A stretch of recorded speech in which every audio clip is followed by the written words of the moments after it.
नमस्कार, प्राइम समाचारमा तपाईलाई स्वागत छ। म जीवन खड्का। सुरु गरौं अहिलेसम्मका प्रमुख समाचारबाट।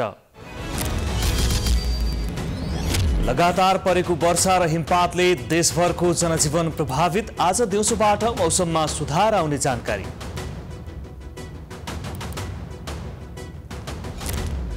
अमेरिकी परियोजना एमसीसीमा चीनले हस्तक्षेप गरेपछि मुलुकको राजनैतिक अवस्था निकै गम्भीर। एमसीसीलाई सहमतिमै अघि बढाउने सरकारको प्रयास।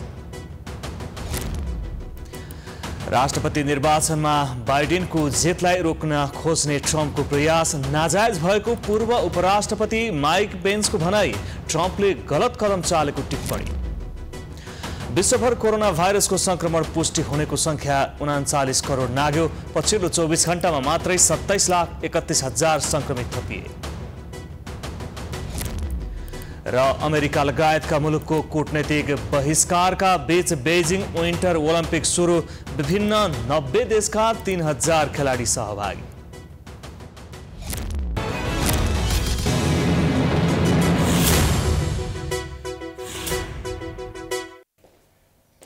अब समाचार विस्तारमा। लगातार परेको वर्षा र हिमपातले देशभरको जनजीवन नराम्ररी प्रभावित भएको छ। आज पनि देशका विभिन्न ठाउँमा वर्षा र हिमपात हुने मौसमविदले बताएका छन्। बिहिबार रातिदेखि सक्रिय भएको पश्चिमी न्यूनचापी प्रणालीको प्रभावले शनिबार पनि प्रदेश 1, मध्य प्रदेश, बागमती र गण्डकी प्रदेशका थोरै स्थानमा तथा अन्य प्रदेशका पहाडी भूभागका 1-2 स्थानमा हल्का वर्षाको सम्भावना रहेको छ। यस्तै देशका पूर्वी तथा मध्य भूभागका उच्च पहाडी तथा हिमाली भूभागका थोरै स्थानमा हल्का हिमपातको सम्भावना रहेको छ। अहिले पनि प्रदेश 1, मध्य प्रदेश, बागमती र गण्डकी प्रदेशमा सामान्यदेखि पूर्ण बदली केही स्थानहरूमा हल्का वर्षा भइरहेको छ। यो प्रणाली क्रमिक रूपमा कमजोर हुँदै गएकोले आज दिउँसोपछि पानी र हिउँ पर्न कम हुँदै जानेछ। आज राति प्रदेश 1, मध्य प्रदेश र बागमती प्रदेशमा आंशिकदेखि सामान्य बदली रहेर देशका अन्य प्रदेशका पहाडी भूभागमा आंशिक बदली रहनेछ।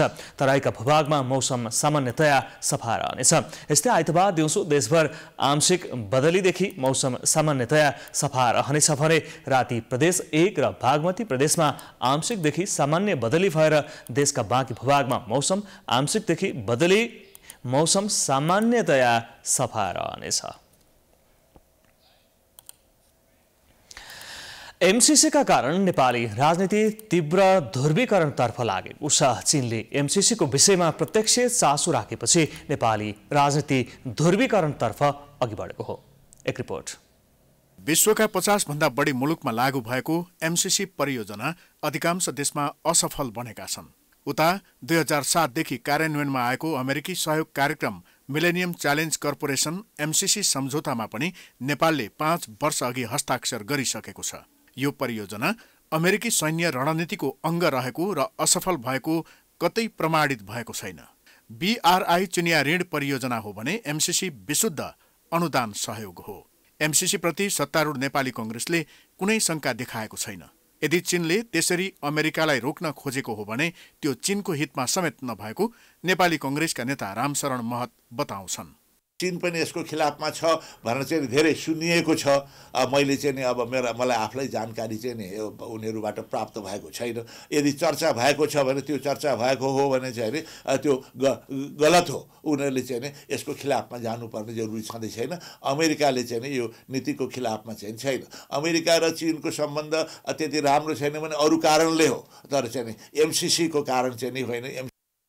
उता एमसीसीलाई अमेरिकाको इन्डो प्यासिफिक सैन्य रणनीतिको अंग मान्ने व्यक्तिहरूले सम्झौताको कुन बुँदामा यो कुरा उल्लेख छ भनेर भन्न सकेका छैनन्। यसले गर्दा पनि एमसीसी भन्दा पनि अमेरिकी लगानी नेपाल भित्रिन दिनु हुँदैन भन्ने शक्तिहरूको चलखेलका कारण यो सम्झौता गिजोलिएको छ। परराष्ट्र मन्त्री डाक्टर नारायण खड्काले सबैको सहमतिमा एमसीसीलाई अघि बढाउने बताएका छन्। शुक्रबार उदयपुरमा कांग्रेस चौदण्डीगढी नगर कमिटीले आयोजना गरेको पार्टी प्रवेश कार्यक्रममा मन्त्री खड्काले विभिन्न बहानामा एमसीसीका बारेमा जनतामा भ्रम छर्न खोजिएको भन्दै सबैको सहमतिमा नै यसलाई अघि बढाउने बताएका हुन्। अब माओवादी केन्द्र आफै पनि छ सुरुवातमा, अनि एमाले बजेट भाषण आफै ल्याएको, अनि सबैले चाहिन्छ भनेर भनेको अब अहिले आएर अनेक खालका शर्तहरू के ल्याइएको छ। चाहिँ जनमानसमा सन्तास फैलाइएको छ। तथापि नेपाली कांग्रेस एक्लैले यो पारित गर्ने होइन, त्यसको लागि सहमतिबाट हामी पारित गर्ने हो। राष्ट्रिय सहमति सबै दलले यसलाई ओके भनेपछि पास गर्नुपर्छ भन्ने हाम्रो सिद्धान्त हो।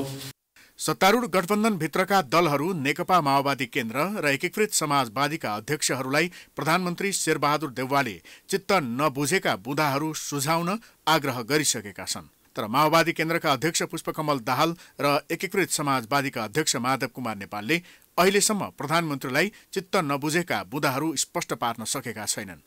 अनुदानको विरोध गरेर ऋणको वकालत गर्नेले BRI र MCC परियोजना लागू गरेका मुलुकले बेहोर्नु परेको सफलता र असफलतालाई समेत अध्ययन गर्नुपर्दछ।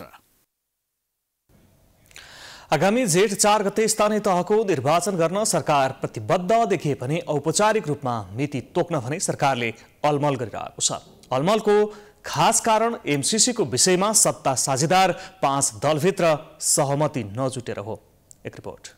अलमलको अर्को कारण भने स्थानीय चुनावको मिति तोकिसकेपछि निर्वाचन आचार संहिता लागू हुन्छ।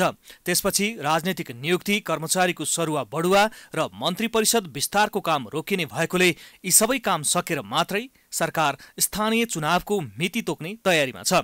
सरकार चुनाव गराउन प्रतिबद्ध देखिएपछि आगामी जेठमा स्थानीय तहको चुनाव हुने वातावरण बनेको हो। निर्वाचन आगामी जेठमा हुन्छ भन्ने विषयमा निर्वाचन आयोग र सरकारले सहमति गरे पनि आधिकारिक रूपमा मन्त्री परिषदले मिति तोक्न मात्र बाँकी रहेको हो। मिति तोक्नका लागि सत्ता साझेदार दलबीच राजनीतिक संवाद भइरहेको नेकपा एकीकृत समाजवादीका नेताहरूले जानकारी दिएका हुन्। मिति घोषणा गर्नको निम्ति पहिले कानुन बाधक छ, तपाईहरुले सुनिसक्नु भएको छ। कानुन बनाउनको निम्ति संसद खुल्नुपर्छ। संसद बन्द गर्न नेकपा एमाले लागेको छ, केपी ओलीजी लाग्नु भएको छ। त्यसैकारण उहाँहरूले यो अप्सन उहाँहरूले दिनु पर्यो। संसद खोल्नु पर्यो, हामी कानुन बनाउँछौँ अनि तत्काल चुनावमा जान्छौँ। त्यसैकारण यो विधि मिलाउन 2 दिन 4 दिनको समय लाग्ला। अब राजनीतिक संवाद अगाडि बढ्दैछ। 26 गते संसद बोलाइएको छ। त्यही बेलादेखि यो प्रक्रिया सुरु हुन सक्छ। MCC सम्झौता संसदबाट पारित गराउने विषयमा दलहरूबीच सहमति नभएसम्म स्थानीय चुनावको मिति तोक्न नहुने सरकारका एक मन्त्रीले बताए। तर सरकार आगामी जेठ 4 गते नै स्थानीय तहको चुनाव गराउन प्रतिबद्ध रहेको ती मन्त्रीले प्रश्न पारे। स्थानीय चुनाव गराउने विषयमा प्रधानमन्त्री शेरबहादुर देउवाले पार्टीभित्र पनि अनौपचारिक छलफल गरेर चुनाव आगामी जेठ 4 गते नै गराउने प्रतिबद्धता जनाएको नेपाली कांग्रेसका उपसभापति धनराज गुरुङले जानकारी दिए। अनौपचारिक रूपमा सदस्य सभापति प्रधानमन्त्रीज्यूसँग हाम्रो अनौपचारिक छलफल भयो। छलफलको क्रममा उहाँ एकदमै प्रतिबद्ध हुनुहुन्छ। अब उहाँले चाहिँ जेठ कटाउने कुरामा उहाँ आफै अब अरूको कुरा छोडिदिनु, प्रधानमन्त्री आफै जेठ भन्दा उता चाहिँ मिति लैजाने चुनाव गराउने कुरा हुन जेठ अगाडि नै गराउने कुरा उहाँ आफै लाग्नु भएको छ भनेपछि अरू कुरा किन चाहियो? सरकारले गरेको प्रतिबद्धता अनुसार छिट्टै स्थानीय तहको निर्वाचनको मिति सरकारले आधिकारिक रूपमा तोकिदिए निर्वाचनका अरू सबै तयारी पूरा भइसकेको निर्वाचन आयोगका आयुक्तले जानकारी दिएका छन्। आफ्नो तयारी बारेमा पनि प्रमुख आयुक्तज्यूले बताउनुभयो। तयारीहरू सबै पूरा भएका छन् र अब घोषणा भएपछि गर्ने काम बाहेक अरू कुराहरू सबै सम्पूर्ण भइसकेको हुनाले प्रस्ताव मितिमा निर्वाचन गर्न सकिने कुराको एस्युरेन्स प्रमुख आयुक्तज्यूले दिनुभयो। स्थानीय चुनाव गराउने भनेर प्रधानमन्त्रीले 1 हप्ता अघि नै जेठ 4 गते गराउने भने पनि अझै आधिकारिक रूपमा सरकारले मिति घोषणा नगर्दा सर्वत्र आशंका उब्जिएको छ।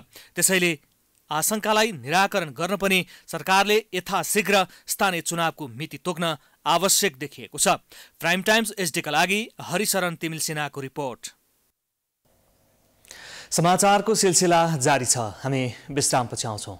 बाँकी समाचारको साथमा गर्वैदेखि बलियो सुगर्व सिमेन्ट मेगा बैंक नेपाल।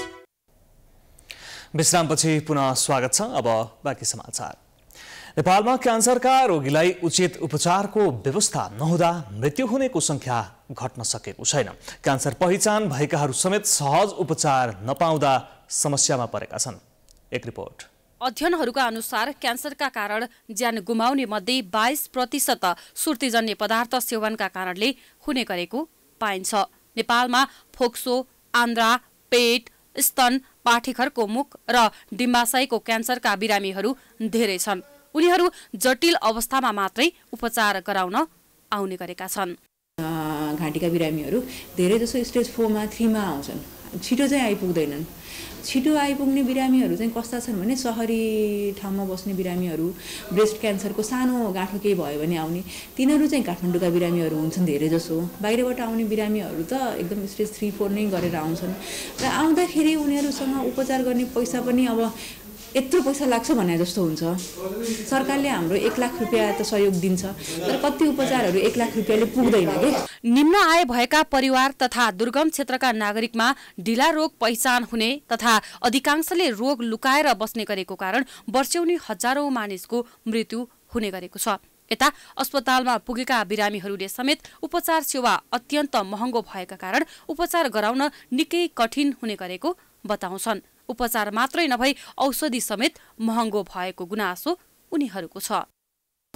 अब यो क्यान्सरको उपचार त सबै अब हामी सर्वसाधारणले अथवा हामी जस्तो सामान्य काम गरेर अथवा सामान्य परिवारको मान्छेले उपचार गर्न एकदम गाह्रो छ। हेर्नुहोस् होइन, किन भन्नुहुन्छ भने यो केही अब 1 लाख रुपियाँ राज्यले दिन्छ, त्यसले केही पनि हुँदैन। हेर्नुहोस् होइन, यसको उपचार महँगो छ। अब यो उपचारको लागि त अब राज्यको केही सहुलियत भएपछि राम्रो हुन्थ्यो भन्ने कुरा हो। अब औषधि किन्नलाई एउटै मेसिनलाई तपाईँको 64,000 65,000 पर्छ होइन। अनि गाह्रो छ नि त उपचार गर्नु। अब पैसाले अब खर्चले भएको छैन। अब यस्तो अब महँगी छ, यस्तो महँगी छ, गाह्रो छ नि। कसरी गर्छ भने अब त्यो खर्च गरेर बिमा गरेछ, अलिक बिमाले रोकथाम गरिरहेछ। आर्थिक अभावका कारण उपचार सेवाबाट वञ्चित हुनु नपरोस् भनेर सरकारले 1 लाख रुपियाँको उपचार सहायता दिँदै आएको छ, तर त्यो पर्याप्त छैन। साथै सरकारले उपचार केन्द्रहरूको समेत व्यवस्थित गर्न सकेको छैन। सरकारले क्यान्सर पीडितका लागि भनेर भक्तपुरमा अस्पताल स्थापना गरेको छ, जहाँ 7वटै प्रदेशबाट उपचारका लागि आउने गरेका छन्। धेरै बिरामी एउटै अस्पतालमा पुग्दा उपचारमा निकै ढिलाइ हुने गरेको छ। भक्तपुर क्यान्सर अस्पतालका प्रशासक राजाराम तजलेका अनुसार अस्पतालमा आउने बिरामीलाई आफूहरूले समय दिन नसकेको स्वीकार गर्छन्। सरकारले अन्य प्रदेशमा पनि अस्पतालको व्यवस्था गरिदिने हो भने बिरामीको उपचार गराउन सहज हुने उनी बताउँछन्। समयमा अब हामीले टाइम दिन सकिरहेको हुन्छ, सकिँदैन। अब हुन त यो यस्तो अस्पताल चाहिँ उपत्यकामा 5-6 वटा हुनुपर्थ्यो, तर हामी कहाँ नेपाल सरकारबाट सञ्चालन गर्नेको एउटा मात्र छ। रेडियोथेरापीको लागि चाहिँ अब बिरामीहरू चाहिँ टाइम चाहिँ अब करिब 20 दिन 25 दिन कुर्नुपर्ने अवस्था छ। त्यसले गर्दाखेरि यस्तो अस्पताल त उपत्यकामा 5-6 वटा नेपाल सरकारकै हुनुपर्छ र अहिले बाहिर जिल्लामा पनि अब धेरै मात्रामा चाहिँ क्यान्सर अस्पताल भएको खण्डमा अब बिरामीहरूको चाहिँ चाप चाहिँ यहाँ घट्छ र बिरामीको जनतालाई पनि अब गाह्रो हुँदैन। विश्वको तथ्याङ्क हेर्दा वर्षमा झण्डै 2 करोड मानिसलाई क्यान्सर रोग लाग्ने गरेको छ। नेपालमा मात्रै वर्षौनी झण्डै 60,000 क्यान्सरका बिरामी थपिने गरेको अनुमान छ। त्यसमध्ये नेपालमा वर्षौनी 15,000 भन्दा धेरै मानिसको क्यान्सर रोगका कारणले मृत्यु हुने गरेको तथ्याङ्क छ। 80.9% क्यान्सरका बिरामी भने अन्तिम अवस्थामा मात्रै उपचारका लागि अस्पताल जाने गरेका छन्। प्राइम टाइम्स टेलिभिजनका लागि क्यामेरामा अमृत भट्टका साथ सृजना कार्की, काठमाडौँ। समाचारको सिलसिला अझै जारी छ, हामी विश्रामपछि आउँछौँ। बाँकी समाचारको साथमा विश्रामपछि पुनः स्वागत छ। अब अन्तर्राष्ट्रिय समाचार।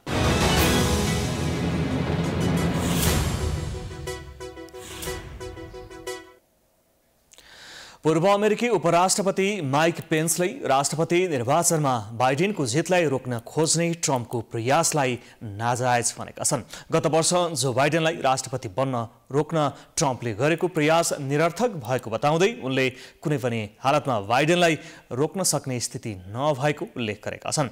अहिलेसम्मकै कडा अभिव्यक्ति दिँदै पेन्सले ट्रम्पले आफूलाई चुनाव उल्ट्याउने अधिकार थियो भन्नु मूर्खता भएको टिप्पणी गरे।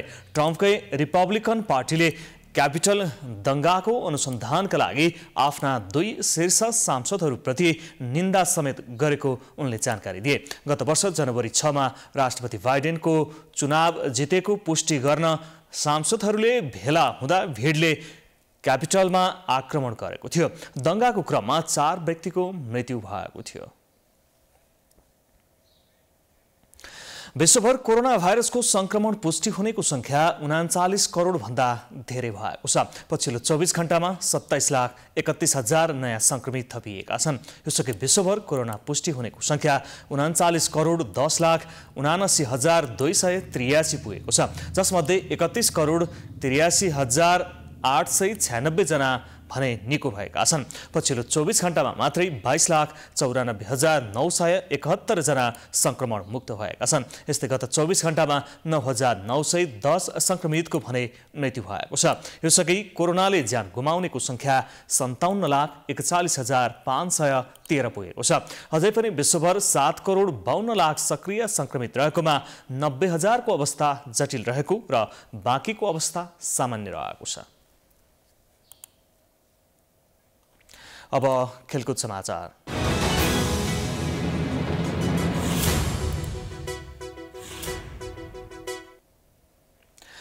चीनको बेजिङमा विन्टर ओलम्पिक सुरु भएको छ।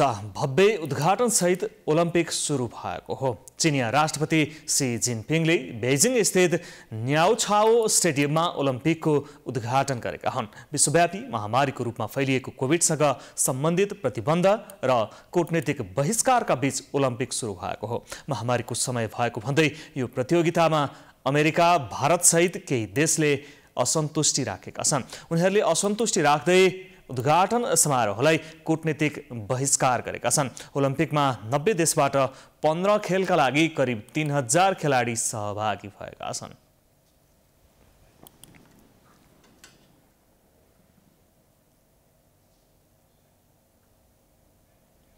हामी समाचारको अन्त्यमा आइपुगेका छौं। जाँदा जाँदै प्रमुख समाचार पुनः एकपटक।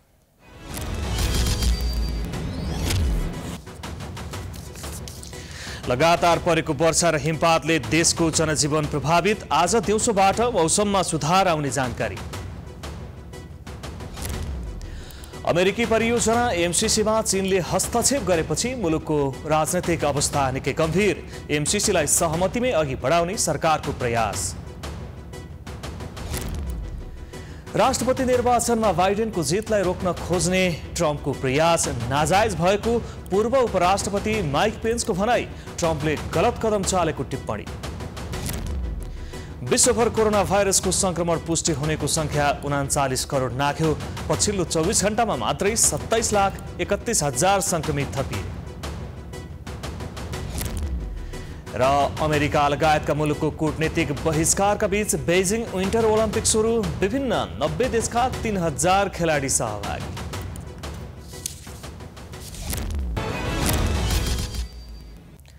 समाचार अहिलेलाई सकियो। हेर्दै रहनुहोला प्राइम टाइम्स HD। नमस्कार।